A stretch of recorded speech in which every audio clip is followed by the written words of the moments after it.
Salut à tous, bienvenue dans cette nouvelle vidéo. Aujourd'hui je vous montre la réalisation d'un couperet.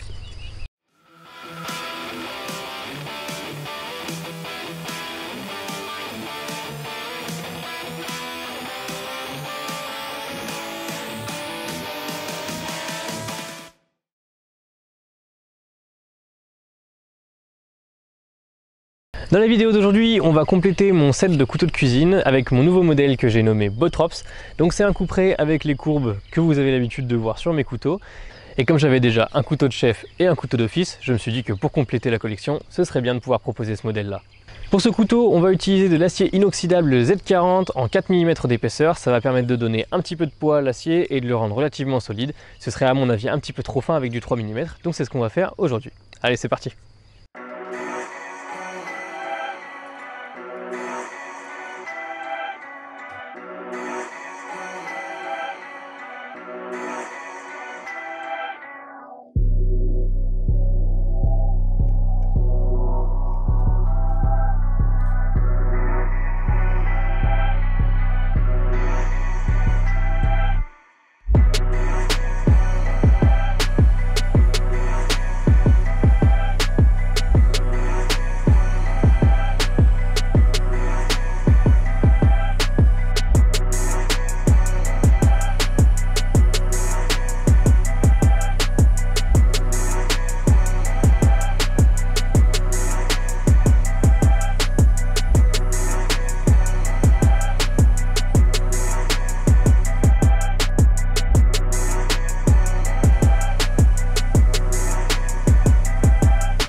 Hey, je vous interromps juste une petite seconde pour vous rappeler que si jamais la vidéo vous plaît jusque là, n'hésitez pas à vous abonner, à laisser un commentaire et à me laisser un like, c'est votre meilleur moyen de me soutenir. Vous avez également la possibilité de me soutenir sur Tipeee pour m'aider dans la réalisation de vidéos et en contrepartie vous avez accès à des plans que j'ai réalisés moi-même ainsi qu'à plein de trucs et astuces. J'arrête de vous embêter, on retourne au projet. Le couteau est revenu des traitements thermiques, donc c'est du Z40 que j'ai demandé à ce qu'il soit traité à 58 HRC.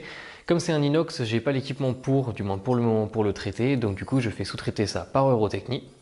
On me pose assez souvent la question, vous allez trouver une grille tarifaire sur leur site, mais en gros c'est un prix dégressif en fonction du nombre de lames. Moi ça me coûte entre 15 et 20 euros par lame, donc étant donné qu'il y a un traitement cryogénique et que ça m'assure des traitements thermiques de parfaite qualité, je trouve que ça s'amortit bien lorsqu'on fait pas mal de couteaux du moins. Il nous reste donc à reprendre les émoutures, à faire les finitions sur la lame, et ensuite on pourra passer aux manches.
Et voilà, le couperet est terminé.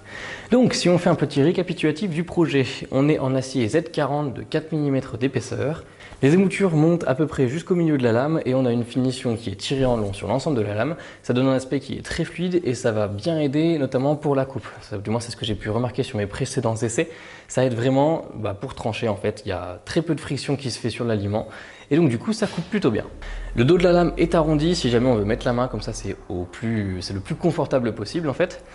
Et pour le manche, j'ai choisi du G10 avec cette fois-ci des intercalaires qui sont vert pomme. Je trouve que ça va plutôt bien ensemble et ça s'allie plutôt bien avec les deux autres couteaux que j'ai fait, que j'espère pouvoir vendre en kit avec celui-là. Au niveau des formes de ce modèle, je suis très content parce qu'il tient vraiment bien en main. On a la possibilité de mettre la main plutôt basse pour vraiment faire levier et donner vraiment des vrais coups de hachoir, mais on peut aussi très bien la mettre très haut et là on va pouvoir venir vraiment contrôler et faire de jolies petites tranches. En conclusion de tout ça, j'espère que ce modèle sera plutôt pratique, la forme est assez atypique et je pense qu'il sera vraiment utile et il va compléter la gamme des couteaux de cuisine que je propose. Voilà, j'espère donc que cette vidéo vous aura plu. Si c'est le cas, n'hésitez pas à la partager, à la liker et à me laisser un commentaire. Moi je vous dis à la prochaine dans une future vidéo et d'ici là portez-vous bien. Salut!